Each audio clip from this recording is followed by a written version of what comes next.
Haryana rankers YouTube channel पर आपका स्वागत है। इसमें हम बात करेंगे एचएससी ग्रुप डी एग्ज़ाम जो होने वाला है, तो उसमें कुछ ही दिन बचे हैं। तो इसमें हम इम्पॉर्टेंट टॉपिक्स की बात करेंगे कि आपको कौन से इम्पोर्टेंट टॉपिक्स जो छोड़कर नहीं जाना चाहिए, वो आप करेंगे तो आप जो है अच्छे मार्क्स बिल्कुल इसमें ले सकते हैं। और यूट्यूब पर आपको कोई भी नहीं बताएगा, क्योंकि उनको खुद भी एग्ज़ाम देना है, तो वो ये नहीं चाहेंगे कि हम उनको कुछ बताएं बच्चों को, तो उनका कंपटीशन बढ़े, इसलिए वो आपसे ये पॉइंट्स छुपा लेंगे। इसलिए आप ये वीडियो ज़रूर देखें और अपने 70+ मार्क्स जो पक्के कर सकते हैं। क्योंकि 70+ इसलिए क्योंकि इसकी कट ऑफ जो है ज़्यादा जाएगी और आपने कुछ तो पढ़ा ही होगा, लेकिन आपने कुछ चीज़ें छोड़ भी दी होंगी। तो आप ये कुछ दिन बचे हैं, तो इस वीडियो में आप उन टॉपिक्स को ज़रूर करें, क्योंकि इन टॉपिक्स में से आपको जो है क्वेश्चन ज़रूर देखने को मिलेंगे और एग्ज़ाम्स में आते भी हैं। तो काफ़ी एग्ज़ाम देने के बाद ये एक्सपीरियंस के बेसिस पर ये बताया जा रहा है। तो हम पूरे सिलेबस की बात नहीं करेंगे, क्योंकि इतने कम दिनों में ये पूरा सिलेबस नहीं होगा, बस इम्पॉर्टेंट टॉपिक्स की बात चल रही है। तो सबसे पहले बात करें जनरल अवेयरनेस की, 15% वेटेज है। तो इसमें जो आप जो ज़रूर करें, तो वो G20 अभी भी हुआ था, तो उसके क्वेश्चन जो ज़रूर करें। तो इसमें से भी आपके 1 से 2 क्वेश्चन बन सकते हैं। उसमें भी कैसे, जैसे G20 की या तो इस साल की पूछ लेंगे या फिर पिछले साल की, मतलब थीम क्या थी और होस्ट कंट्री कौन सी है, या फिर G20 जो अगला होने वाला है उसकी जो होस्ट कंट्री कौन सी है। तो ये क्वेश्चन इसमें ज़रूर बन सकता है। इसके साथ दूसरा क्वेश्चन कौन सा बन सकता है कि जो भी कंट्री है उसकी करेंसी या फिर कैपिटल आपसे जो है पूछ सकते हैं। इसमें इस G20 टॉपिक से 1 से 2 क्वेश्चन जो है बिल्कुल बन सकते हैं। और जो नई कंट्री जो ग्रुप इसमें इंक्लूड हुआ है, तो उसके बेसिस पर भी इसमें 1 से 2 क्वेश्चन के बन सकते हैं। तो अगला टॉपिक इसमें बात करें जो आपको ज़रूर करना है, वो आर्टिकल्स और अमेंडमेंट्स, मतलब जो इम्पोर्टेंट आर्टिकल्स हैं अपने कॉन्स्टिट्यूशन के, तो उसमें जो 8 से 10 मेन आर्टिकल्स हैं वो तो आपको छोड़ के जाने ही नहीं है। उसी के साथ साथ अमेंडमेंट, कुछ इम्पोर्टेंट अमेंडमेंट, वो भी 8 से 10 इम्पोर्टेंट अमेंडमेंट्स हैं, तो वो आपको ज़रूर करने, क्योंकि हर एग्ज़ाम में इन टॉपिक से क्वेश्चन दोनों से 1 से 2 बनते हैं। एक क्वेश्चन आर्टिकल से बन सकता है, फिर एक क्वेश्चन अमेंडमेंट से। तो वो करीब करीब दोनों मिला दे तो हम 20 से 25 जो आर्टिकल्स और अमेंडमेंट्स काफ़ी इंपॉर्टेंट है, और हर एग्ज़ाम में वो आते रहते हैं, तो वो आपको छोड़कर नहीं जाने हैं। तीसरा टॉपिक इसमें स्पोर्ट्स का, मतलब स्पोर्ट्स करंट अफेयर में जैसे कोई भी ट्रॉफ़ी हो गई, किस स्पोर्ट्स से रिलेटेड है, तो उससे क्वेश्चन हर एग्ज़ाम में आता है।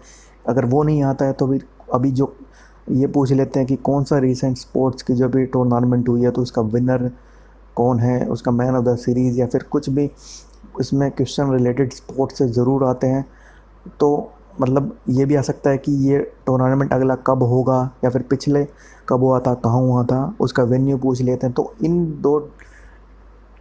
दो से 3 टॉपिक, ये 3 टॉपिक हैं, इनको आप ज़रूर करें। बाकी क्वेश्चन देखो जीके में कहीं से भी आ सकता है, लेकिन इन 3 टॉपिक से ज़रूर आएंगे। तो हम अगला बात करते हैं जनरल साइंस की। तो ये काफ़ी इम्पोर्टेंट टॉपिक है पूरे इस एग्ज़ाम में। इससे ही आपका, इससे और हरियाणा जीके, ये 2 ही है जो आपको सिलेक्शन दिला सकते हैं। तो इसमें 15% वेटेज है साइंस की। तो इसमें हम पूरा आप नहीं कर सकते पूरी साइंस तो, लेकिन जो इम्पोर्टेंट टॉपिक्स है वो आप देख सकते हैं। तो ये SI यूनिट से क्वेश्चन हर बार आता है कि इसकी SI यूनिट क्या है। जैसे किस, कोई भी आपको दे देंगे क्वांटिटी, उसकी आपको SI यूनिट पूछ लेंगे। तो वो क्वेश्चन हर एग्ज़ाम में, साइंस का जिस भी एग्ज़ाम में आता है, तो वो क्वेश्चन पक्का आता है एक क्वेश्चन। तो वो आपको करीब 10 से 15 मेन SI यूनिट्स है वो आपको करनी है। तो ये आपको मेन अब बुक लूसेंट से आप कर सकते हैं, उसमें सारी चीज़ें हैं। तो फिर दूसरा टॉपिक इसमें है एटम। एटम मतलब एटॉमिक स्ट्रक्चर। उसमें क्या आता है, एटॉमिक मास, एटॉमिक रेडियस, तो ये एटॉमिक नंबर। तो वो हर एग्ज़ाम में क्वेश्चन आता है जिसमें भी साइंस आती है, तो वो आपको ज़रूर करना है, छोड़ के नहीं जाना है। तो इसी के साथ जैसे इसमें एटॉमिक मास जो आ गया है, उसके बाद प्रॉपर्टीज़ आती है, आइसोटोप्स, उससे भी क्वेश्चन काफ़ी आता है। तो एटॉमिक स्ट्रक्चर आपको छोड़ के जाना ही नहीं है। फिर तीसरा इंपॉर्टेंट टॉपिक है पीएच वैल्यू। पीएच वैल्यू में जैसे एसिड बेसिस सॉल्ट्स की पीएच वैल्यू, या फिर किसी भी ब्लड की, मिल्क की पीएच वैल्यू के क्वेश्चन बिल्कुल आते हैं। तो वो भी आपको ये टॉपिक छोड़ के नहीं जाना है। इसके बाद हम बात करें बैक्टीरिया, वायरस, फंगी। तो इसमें जो डिसीज़ मेन होती हैं सब में, जैसे 5-5, 6-6 मेन डिसीज़ हैं, तो वो आपको हर एग्ज़ाम में देखते हैं आप मिलती है कि भाई ये डिसीज़ किससे होती है, वैक्सीन वायरस से होती है, बैक्टीरिया से, फंगस से। ये क्वेश्चन साइंस का काफ़ी इंपॉर्टेंट टॉपिक है, तो ये भी आप छोड़ कर ना जाए, इसमें से आपको एक क्वेश्चन ज़रूर देखने को मिल सकता है। फिर अगला इंपॉर्टेंट टॉपिक है केमिकल नेम एंड फार्मूला।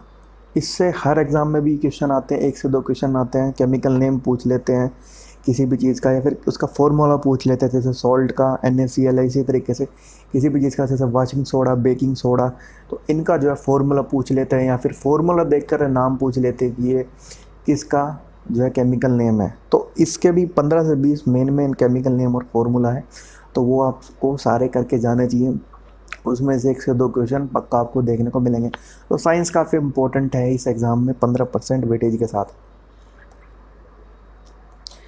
फिर हम अगला बात करें तो रीजनिंग की 10% वेटेज है, तो ये लगभग सबको आती है। इसमें जो आपको कुछ भी नया चीज़ करने की ज़रूरत नहीं है, बस आपको ये जो टॉपिक दिए हैं इनकी प्रैक्टिस आपको थोड़ी सी करनी है। पहला है ऑर्डर एंड रैंकिंग, तो इसमें आपको प्रैक्टिस करनी है। जैसे किसी भी क्वेश्चन आता है, हर एग्ज़ाम में दोनों से एक क्वेश्चन आता है, इसमें 1 से 2 क्वेश्चन आ जाते हैं कि इसमें इंटरचेंज वाला क्वेश्चन जो हर एग्ज़ाम में आता है, तो उसमें ही बच्चों को प्रॉब्लम होती है। अदरवाइज़ बच्चे ऑर्डर के सारे क्वेश्चन कर लेते हैं कि भाई पोजीशन इंटरचेंज होने के बाद जो है लेफ़्ट से राइट, राइट से लेफ़्ट, तो ये क्वेश्चन इसकी प्रैक्टिस आप ज़रूर करें, बाकी आप सबको आते ही हैं। इसके साथ रैंकिंग, मतलब इसमें आपका सर्कुलर भी आता है कि भाई सेंटर की साइड देख रहे हैं या फिर आउटसाइड सेंटर देख रहे हैं, तो उस टाइप के क्वेश्चन इसमें आपको देखने को मिलेंगे। तो इस टॉपिक से आपको 1 से 2 क्वेश्चन मिलेंगे। आपको इसमें नया कुछ नहीं करना, बस ये 1 से 2 टाइप आते हैं, उनकी आपको प्रैक्टिस करनी है। इसके बाद है एनालॉजी एंड क्लासिफिकेशन, तो इसका एक क्वेश्चन आता है। तो ये आपको टॉपिक देखने को लग रहा होगा ये तो सबको आता ही है, लेकिन इसमें जो बेसिक चीज़ें पूछ ले तो इसमें सबको आती है, लेकिन अगर कुछ इसमें ट्रिकी जो पूछ लिया जाए तो ये क्वेश्चन काफ़ी लोगों का है गलत भी होता है। तो इसमें आपको थोड़ी सी इसमें प्रैक्टिस करनी पड़ेगी अलग अलग टाइप के क्वेश्चन की, जिससे आप इसमें अपना 1 मार्क्स सिक्योर कर सकते हैं। तो इसके बाद है काउंटिंग फिगर्स, तो इसमें भी बच्चे सोचते हैं कि पेपर में हम काउंट कर लेंगे, काउंटिंग फिगर्स ये तो है। देखो, अगर सिंपल फिगर्स आ जाए तो सब कर लेंगे, लेकिन थोड़ी सी भी कॉम्प्लेक्स फिगर आ गई तो बच्चों का ये क्वेश्चन मोस्टली का गलत हो जाता है। तो इसमें या तो आप कुछ वीडियोस देख सकते हैं जिसमें ट्रिक्स हैं, अगर आपको ट्रिक्स से समझ में आता है तो वो आप किसी की भी आप वीडियो देख सकते हैं। अदरवाइज़ आपको इसके कुछ फॉर्मूले होते हैं वो आपको जो है याद करने चाहिए, ताकि आप अपना 1-1 मार्क्स जो है ना कट सके। तो इसके बाद हम बात करें तो क्वांटिटेटिव एबिलिटी, मतलब आपकी मैथ्स, ये भी आपको 15% वेटेज है। इसमें जो है सिलेबस काफ़ी बड़ा है, आप कुछ दिन बचे हैं, आप सारा नहीं कर सकते, लेकिन जो इंपॉर्टेंट टॉपिक्स है वो आप छोड़ के मत जाइए। तो सबसे पहला टॉपिक है इसमें LCM और HCF।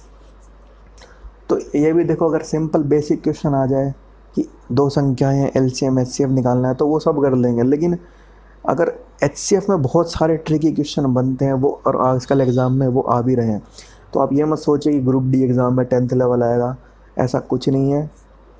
किसी भी टाइप के क्वेश्चन इसमें आ सकता है, तो ये टॉपिक आप छोड़ के मत जाइए। LCM HCF, इससे 1 से 2 क्वेश्चन आपको ज़रूर देखने को मिलेंगे। इसके बाद बात करें हम रेशियो एंड प्रोपोर्शन, इससे क्वेश्चन पक्का आएगा।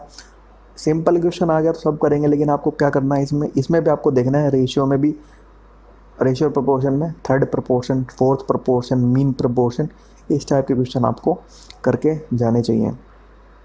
इसके बाद अगला टॉपिक है जो हर एग्जाम में आता है, 1 से 2 क्वेश्चन, दो से भी ज़्यादा इसमें आ सकते हैं, सिंपल एंड कंपाउंड इंटरेस्ट। तो इसमें भी सिंपल आ गया सब करेंगे, लेकिन सबसे ज़्यादा दिक्कत इसमें कंपाउंड इंटरेस्ट में होती है। कंपाउंड इंटरेस्ट में भी कौन सा जो टाइप होता है, एक CI/SI का डिफरेंस के बेसिस पर क्वेश्चन हो, CI/SI वाले क्वेश्चन, जो CI/SI आपको गिवन होता है उसके बेसिस पर आपको रेट ऑफ टाइम निकालना होता है, तो उस टाइप के क्वेश्चन ही मोस्टली बच्चों के गलत होते हैं। सिंपल फॉर्मूला बेस आ गया तो सब कर लेंगे, लेकिन उस टाइप के क्वेश्चन की आपको CI और SI के रिलेशन के बेस पर आपको जो क्वेश्चन आता है उनकी ही आपको स्पेशल प्रैक्टिस करनी है। इससे आपको 1 से 2 क्वेश्चन ज़रूर देखने को मिलेंगे। फिर हम इसमें जो ग्रुप डी में नया चैप्टर इसमें जो ऐड किया ज्योमेट्री, तो ज्योमेट्री आपको पूरी नहीं करनी है। इसमें सिर्फ 2 ही इंपॉर्टेंट टॉपिक है जो बार बार आते हैं, सर्कल और ट्राइंगल, तो वो आपको छोड़कर नहीं जाने हैं। ट्राइंगल में भी आपकी सारी आ गई, इक्विलेटरल, आइसोसेलेस, जितनी भी ट्राइंगल है वो सारी आ गए। इक्विलेटरल से तो क्वेश्चन पक्का बनता ही है। तो वो आप छोड़ के ना जाएं। और सर्कल पे भी, सर्कल की प्रॉपर्टीज़, टेंजेंट, तो वो आप ये सब छोड़ के ना जाएं। 1 से 2 क्वेश्चन इसमें पक्का आपको देखने को मिलेंगे। फिर हम बात करें इंग्लिश का, तो इंग्लिश भी आप कुछ ही दिन बचे हैं, सारा नहीं कर पाएंगे, बस ये 2 टॉपिक आप ज़रूर करें क्योंकि इनमें से क्वेश्चन पक्का आएंगे। इसमें रूल्स भी ज़्यादा नहीं है, आप इनको इजीली कर सकते हैं। तो सबसे पहले एक्टिव पैसिव वॉइस 1 से 2 क्वेश्चन आ सकते हैं। फिर है डायरेक्ट और इनडायरेक्ट नरेशन, तो ये भी 1 से 2 क्वेश्चन आ सकते हैं, दोनों में से 2 भी आ सकते हैं। तो ये आप छोड़कर मत जाइए, बिल्कुल ये क्वेश्चन आएंगे। इसमें रूल्स ज़्यादा इतने नहीं है, आप कुछ प्रैक्टिस करके इन दोनों टाइप के क्वेश्चन को सॉल्व कर सकते हैं, बिल्कुल करें। जो नीतू सिंह मैम की बुक है, उससे बुक से आप इन टॉपिक्स को बिल्कुल करिए, इसको छोड़कर मत जाइए। फिर हम बात करें हिंदी, हिंदी में भी काफ़ी बड़ा सिलेबस है, लेकिन आप जो कुछ इंपॉर्टेंट टॉपिक्स है वो करके जाइए।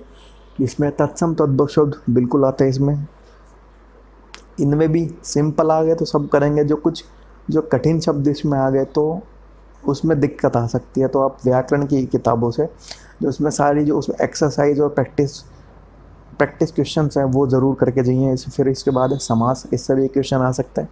फिर क्रिया और विशेषण, इससे भी पक्का 1 से 2 क्वेश्चन आते हैं। फिर हम बात करें कारक से भी पक्का क्वेश्चन आता है। फिर संधि से भी 1 से 2 क्वेश्चन है। संधि में भी किस तरीके से, सिंपल संधि के तो आते ही हैं, वो सब करेंगे, लेकिन संधि के जो भेद होते हैं उनसे जो क्वेश्चन, जो अगर डीप क्वेश्चन पूछ ले जाएं तो वो क्वेश्चन जो है बाकी बच्चों के गलत हो जाते हैं। तो इस तरीके से आपको ये टॉपिक छोड़कर नहीं जाना है, क्योंकि आपको बाकियों से आगे निकलना है, तो आपको ये टॉपिक छोड़कर नहीं जाना चाहिए, और इनसे ही क्वेश्चन आते हैं। अगला हम बात करें जनरल नॉलेज ऑफ हरियाणा जी के, तो 25% वेटेज, तो ये और जो साइंस का टॉपिक है यही आपका जो है सिलेक्शन डिसाइड करेगा। तो इसमें हम बात करें तो हरियाणा के उपनाम जो सबसे पहला टॉपिक है, इसमें से एक क्वेश्चन जो है बिल्कुल बनता है। उपनाम मतलब किस पुराण में हरियाणा का क्या नाम था, इसके 5-6 क्वेश्चन है, वो आपको जो है छोड़कर नहीं जाने चाहिए। वो 5-6 ही क्वेश्चन है, वो इम्पोर्टेंट है, वो आप ज़रूर करिए कि हरियाणा का किस में क्या नाम दिया गया था, पहले क्या हरियाणा का नाम था, इस तरीके से। फिर हम बात करें आर्थिक सर्वेक्षण और बजट, इससे 3 से 5 या फिर ज़्यादा क्वेश्चन भी बन सकते हैं, क्योंकि आर्थिक सर्वेक्षण काफ़ी बड़ा टॉपिक है। इसमें भी कुछ इम्पोर्टेंट पॉइंट्स है, वो आप जो याद रखिए। हरियाणा का जो एक तरीके से प्रशासनिक परिचय है, जिसमें वैसे हरियाणा का में कितने गांव हैं, किस ज़िले में क्या है, तो इस तरीके से इसमें क्वेश्चन बिल्कुल बनते हैं। 2 से 3 इसमें पक्का आएंगे, और बजट से भी क्वेश्चन पक्का आएंगे। 2023 का जो लेटेस्ट बजट है, क्योंकि जो पिछला CAT हुआ था ग्रुप C का, बजट से ही 4 से 5 क्वेश्चन उसमें डायरेक्ट आ गए थे कि किस क्षेत्र में कितना बजट अलॉट किया है, कौन सी स्कीम है। इस तरीके से आप इस टॉपिक को जो है छोड़कर ना जाए। फिर हम बात करें, अगला टॉपिक है 1857 की क्रांति, इससे भी 1 से 2 क्वेश्चन आ सकते हैं। वो कैसे, क्योंकि किस क्षेत्र का नेतृत्व किसने किया था, ये क्वेश्चन पक्का आता है, हर एग्ज़ाम में आता है, तो ये आप छोड़कर ना जाएं। इसमें भी 8 से 10 क्षेत्र हैं, उनके जो लीडर्स के नाम है, तो वो आप ज़रूर करें, इसमें से क्वेश्चन पक्का आएगा। फिर हम बात करें वन्य जीव अभयारण्य और वन क्षेत्र, तो इसको भी आप छोड़कर ना आ जाएं, क्योंकि वन क्षेत्र अब कौन सा हटा दिया है, पहले कितने थे, अभी इसमें से क्वेश्चन जो है पक्का बन सकता है। वन्य जीव अभयारण्य कौन सा कहाँ है, और किस क्षेत्र में कौन से वृक्ष पाए जाते हैं, तो इस तरीके से हरियाणा में कौन से वन पाए जाते हैं, तो इसके क्वेश्चन जो पक्का आते हैं। फिर बात करें जो अगला टॉपिक है, वो हरियाणा की जनगणना, तो 2011 का जो जनगणना उसके बेसिस पर क्वेश्चन हर एग्ज़ाम में आता है। इसमें 2 से 3 क्वेश्चन आपको देखने को मिल सकते हैं। तो इसमें भी जैसे क्वेश्चन आ सकता है कि भाई किस ज़िले की जनसंख्या कम है, पुरुष जनसंख्या घनत्व, साक्षरता, काफ़ी अलग अलग पॉइंट्स हैं, और इसमें क्वेश्चन आपको देखने को पक्का मिलते हैं एग्ज़ाम में, और इसमें भी आपको बिल्कुल देखने को मिलेंगे। तो ये थे टॉपिक, जो कुछ टॉपिक हैं वो आप सब करके जाइए, क्योंकि आप इनको छोड़ेंगे तो कहीं ना कहीं आप बाकी बच्चों से कंपटीशन पीछे रहेंगे, क्योंकि आपको बाकी कोई नहीं बताएगा यूट्यूब पे, क्योंकि उनको भी ये एग्ज़ाम देना है, और वो नहीं चाहेंगे कि बच्चे ये टॉपिक्स करें, इंपॉर्टेंट टॉपिक्स, और उनका कंपटीशन बढ़े। तो आप ये टॉपिक ज़रूर करें, क्योंकि टाइम कम है एग्ज़ाम में, तो इनको आप छोड़कर ना जाएँ। और एग्ज़ाम के बाद आप बिल्कुल वीडियो पे कमेंट कर सकते हैं कि इनमें से क्वेश्चन आए या नहीं आए। तो काफ़ी एग्ज़ाम देने के बाद, इतना एक्सपीरियंस के बाद, तो ये पता चल गया कि कौन से क्वेश्चन एग्ज़ाम्स में आते ही आते हैं।